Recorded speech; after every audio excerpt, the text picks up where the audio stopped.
అందరికీ నమస్కారం. ఈరోజు మనం మీనరాశి వారి గురించి తెలుసుకుందామండి. మీనరాశి వారి ఇంట్లో ఒక దేవత నీడ, అలాగే ఒక దేవత యొక్క అనుగ్రహం ఉందని చెప్పి తెలుసుకోండి. మరి మీనరాశి వారి యొక్క పూర్తి జాతక ఫలితాల గురించి, అలాగే మీరు చేయవలసినటువంటి పనుల గురించి ఈరోజు ఈ వీడియో ద్వారా అయితే మనం తెలుసుకోబోతున్నాం. ఏం చేయాలి, ఏం చేస్తే మీకు మరింత ఎక్కువగా అనుకూలంగా ఉంటుందని తెలిస్తే నిజంగా ఆశ్చర్యపోతారు. మరి ఆలస్యం చేయకుండా ఈ రాశి వారి యొక్క పూర్తి జాతక ఫలితాల గురించి, అలాగే వీరికి సంబంధించినటువంటి కొన్ని చిన్నపాటి పరిహారాల గురించి ఈరోజు వివరంగా ఈ వీడియో ద్వారా తెలుసుకుందాం. ఛానల్ను సబ్స్క్రైబ్ చేసుకొని సపోర్ట్ చేస్తారని కోరుకుంటూ, ఎవరైనా కానీ చిన్నపిల్లల దగ్గర నుండి పెద్దవాళ్ల వరకు ఈ రాశి వారిలో ఉండేటటువంటి కొన్ని ముఖ్యమైనటువంటి లక్షణాల గురించి తెలుసుకుంటే నిజంగా మీరు ఆశ్చర్యపోతారు. ఎందుకంటే ఈ రాశి వారికి అతి మంచితనం, అలాగే చాలా ఎక్కువగా హెల్పింగ్ నేచర్ అనేది ఉంటుందనే చెప్పుకోవాలి.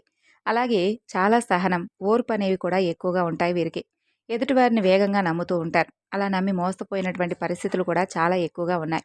ఇలా ఎన్నో సందర్భాల్లో వీరు మోసపోయినప్పటికీ మరలా తిరిగి ఆ మనుషుల్నే నమ్ముతూ ఉండడం జరుగుతూ ఉంటుంది. అలా మరలా మరలా నమ్ముతూ చివరాఖరికి ఏదో ఒక సందర్భంలో ఖచ్చితంగా వారేంటనేది తెలుసుకొని అది మానుకోవడానికి ప్రయత్నం చేస్తూ ఉంటారు. అలాగే వీరిని చాలామంది మోసం చేయడానికి కూడా ప్రయత్నిస్తూ ఉన్నారు. మోసం చేసిన వారు కూడా ఉన్నారు. మీరు ఎవరైతే నా అని చెప్పి ఎవరైతే అనుకున్నారో అటువంటి వారే మిమ్మల్ని తొక్కేయడానికి ప్రయత్నించినటువంటి సందర్భాలు కూడా చాలా ఎక్కువగా గతంలోనూ అలాగే ఇప్పటికీ కూడా జరుగుతూ ఉన్నాయి. ఎక్కువగా మిమ్మల్ని మోసం చేయడం కూడా జరిగింది.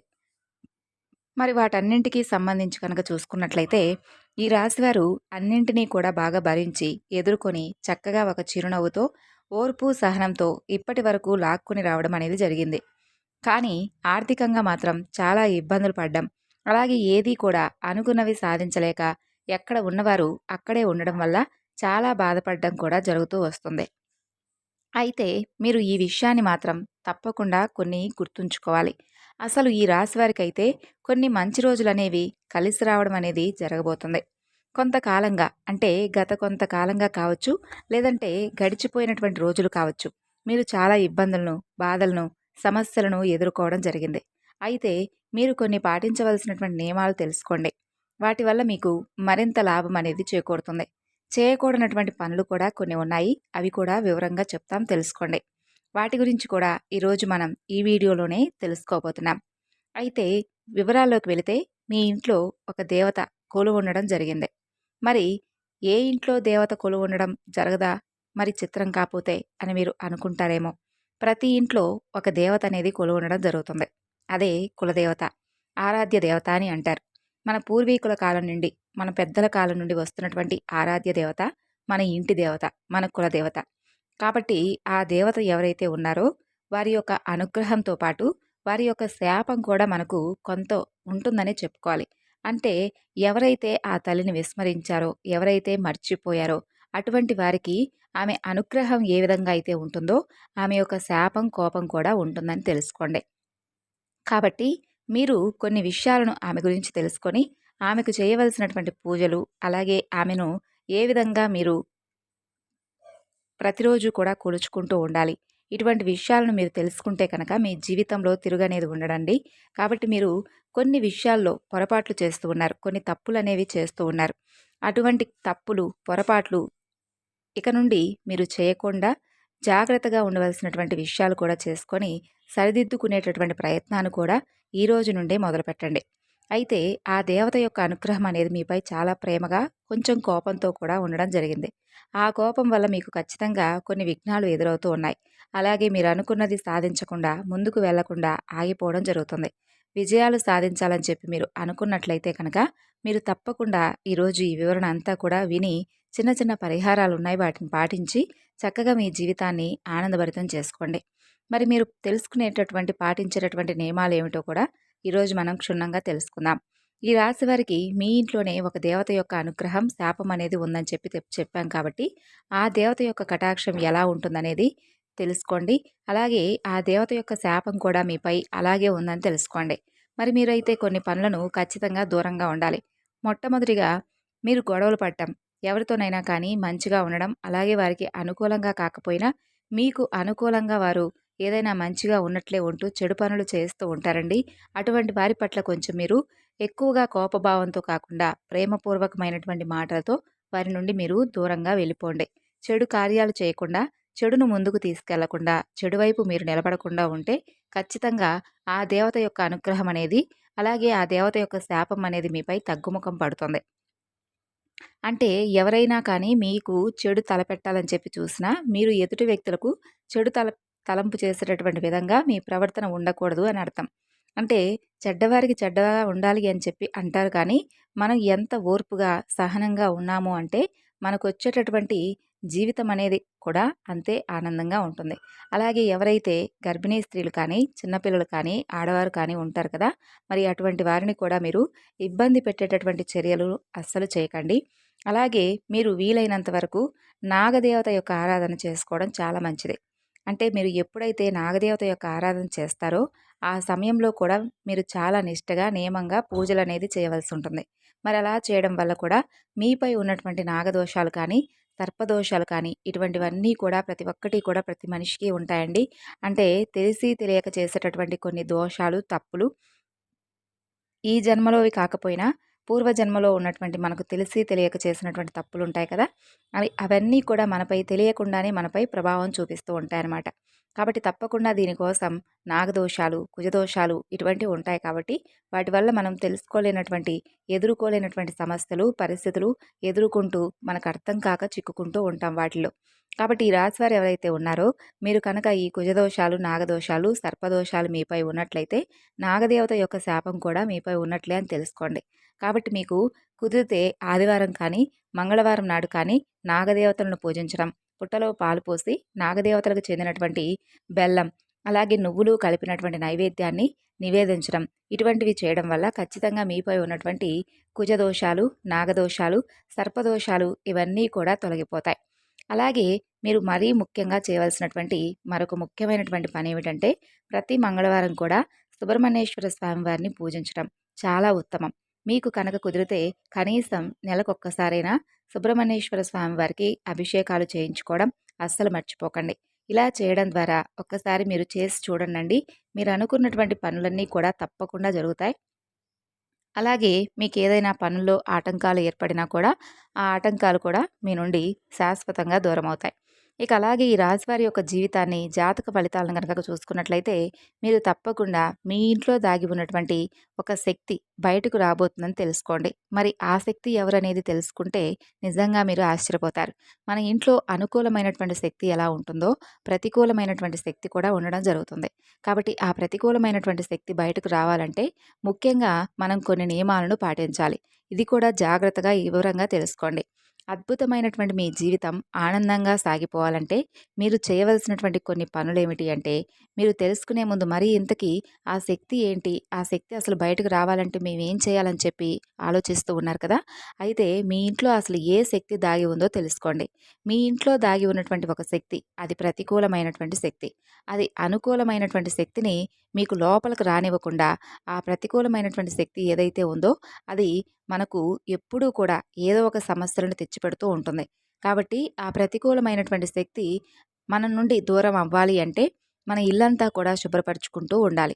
అలాగే మన ఇంట్లో ఇంటి గుమ్మం ముందు చక్కగా పసుపు కుంకుమలతో అలికి ముగ్గులు పెట్టుకుంటూ లక్ష్మీదేవికు ఆగమనం చేసినట్లుగా మన యొక్క ఇంటి గుమ్మం అనేది పచ్చగా నిండుగా ఉండాలి.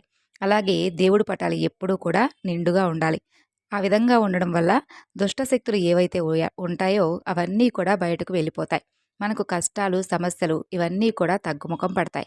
మనకు తెలియకుండానే మనం ఎక్కడెక్కడి నుండో వెళ్ళి కాళ్ళు కూడా కనీసం కడుక్కోకుండా ఇంట్లోకి వెళ్ళిపోయేవాళ్ళు చాలామంది ఉంటారు. అంటే వారికి ఉన్నటువంటి బిజీ లైఫ్‌లో పట్టించుకోకుండా ఏముందిలే అన్నట్లుగా కొంతమంది పట్టించుకోరండి. కానీ మన పెద్దల నుండి వస్తున్నటువంటి ఆచారాలు, సాంప్రదాయాలు అవన్నీ కూడా మనం తప్పకుండా పాటించాలి. అంటే పెద్దల మాట పెరుగన్నం మూట అంటారు కదా! వారికి తెలిసిన విషయాలన్నీ కూడా ఏది కూడా తప్పు కాదు. కాబట్టి వారి నుండి వస్తున్నటువంటి ఆచారాలు, సాంప్రదాయాలన్నీ కూడా వాస్తవం.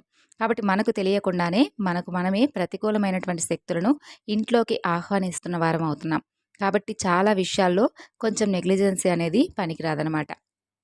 అలాగే ఈ విధంగా చేసి చూడనండి. ఇల్లంతా కూడా ఎప్పుడూ చక్కగా శుభ్రంగా ఉండడానికి వీలు కుదరకపోతే ఎప్పుడైనా కానీ శనివారం నాడు కానీ లేదంటే సోమవారం నాడు కానీ ఇల్లంతా కూడా చక్కగా శుభ్రపరచుకోవడానికి ప్రయత్నించండి. ఇంట్లో మాత్రం దేవుడి గది ఎప్పుడు కూడా శుభ్రంగా బూజు కానీ లేదంటే ఎండిపోయినటువంటి పుష్పాలతో ఉండకుండా చక్కగా చూసుకుంటూ ఉండండి. వీలుంటే మీకు కుదిరితే ప్రతిరోజు కూడా దీపం పెట్టుకోండి. అలాగే ఈ విధంగా చేస్తే మీ జీవితంలో వచ్చేటటువంటి మార్పులను చూసి మీరే నమ్మలేకపోతారనమాట.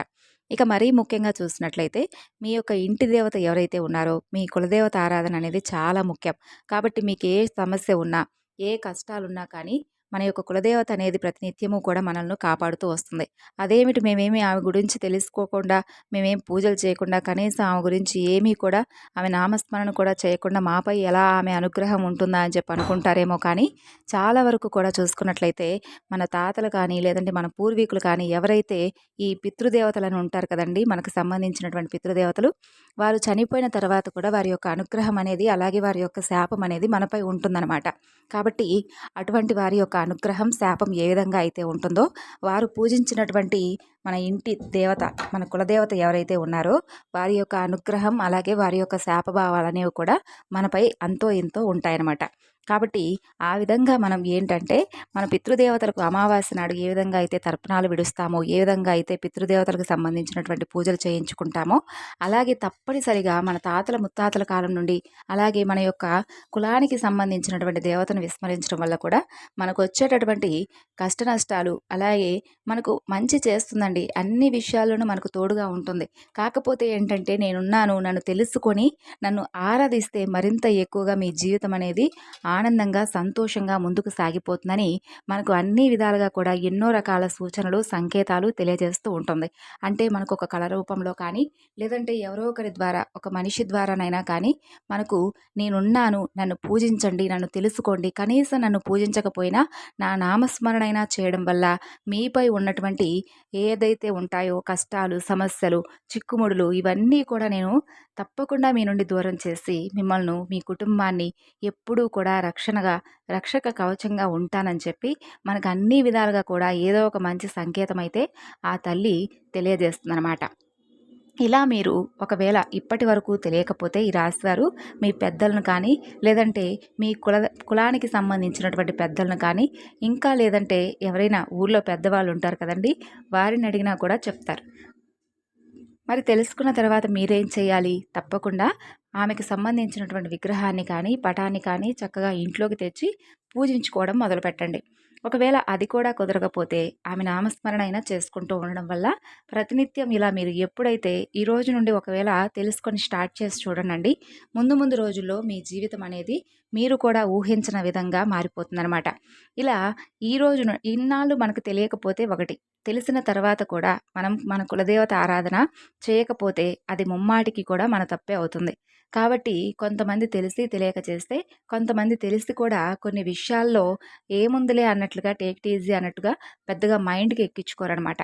తర్వాత అన్నీ కూడా సమస్యలు ఒక్కసారిగా మీద పడిపోయినప్పుడు మేమేం చేశాము? మేమంతా కూడా మంచే చేస్తున్నామే, అందరి పట్ల కూడా మేము మంచిగానే ఉంటున్నామే, తెలిసి తెలియకుండా కూడా మేము ఎవరికీ ఎటువంటి అపకారం కానీ, కీడు కానీ తలపెట్టలేదే, మాకే ఎందుకు ఈ కష్టాలు, మేమేం పాపం చేస్తామని చెప్పి బాధపడే కంటే కూడా ఒక్క విషయాన్ని ముందుగా, అది కూడా మంచి విషయాన్ని తెలుసుకున్నప్పుడు మనం ఏదో ఒక విధంగా ఒక చిన్న ప్రయత్నం కనుక మనం చేయాలని చెప్పి మన మనసులోకి ఆలోచన వచ్చింది అంటే తప్పకుండా మనం ఆ పనిని చేయాలండి. చేస్తే వచ్చేటటువంటి నష్టం కూడా పెద్దగా ఏమీ ఉండదు. కాబట్టి అలా చేయడం వల్ల మన జీవితం మారిపోతుంది అంటే అంతకన్నా కూడా మరి ఇంకేం కావాలి చెప్పండి. కాబట్టి ఒక్కసారి మీ వంతుగా ఏదో ఒకటి ఈ రోజే మీ యొక్క కులదేవత యొక్క ఆరాధన చేసి చూడండి. అంతేకాకుండా మీరు ఏదైతే ఈ యొక్క నాగదేవత యొక్క అనుగ్రహం కోసం నిష్టగా అమ్మవారికి తప్పకుండా పూజ చేసుకొని ఆ తల్లి అనుగ్రహాన్ని కూడా పొందండి. నాగదేవత యొక్క అనుగ్రహం ఉంటే మీకంతా కూడా అన్ని విధాలుగా కూడా మీకైతే మంచి జరుగుతుందండి. మరి ఇప్పుడు మీరు ఆలస్యం చేయకుండా తప్పకుండా కులదేవత ఎవరనేది తెలుసుకొని ఆమె ఆరాధన ఈ రోజు నుండే స్టార్ట్ చేసి చూడండి. మీ జీవితంలో వచ్చేటటువంటి మార్పులు, అద్భుతాలు ముందు ముందు రోజుల్లో మీరే చూసి నమ్మలేని విధంగా మీ జీవితం అనేది మీకు ఒక మంచి ఆదర్శప్రాయంగా ఉంటుంది. మరి తెలుసుకున్నారు కదండి ఈ రాశివారు. వీడియో మీకు నచ్చితే సపోర్ట్ చేయండి. తిరిగి మరలా మరొక వీడియోలో కలుసుకుందాం.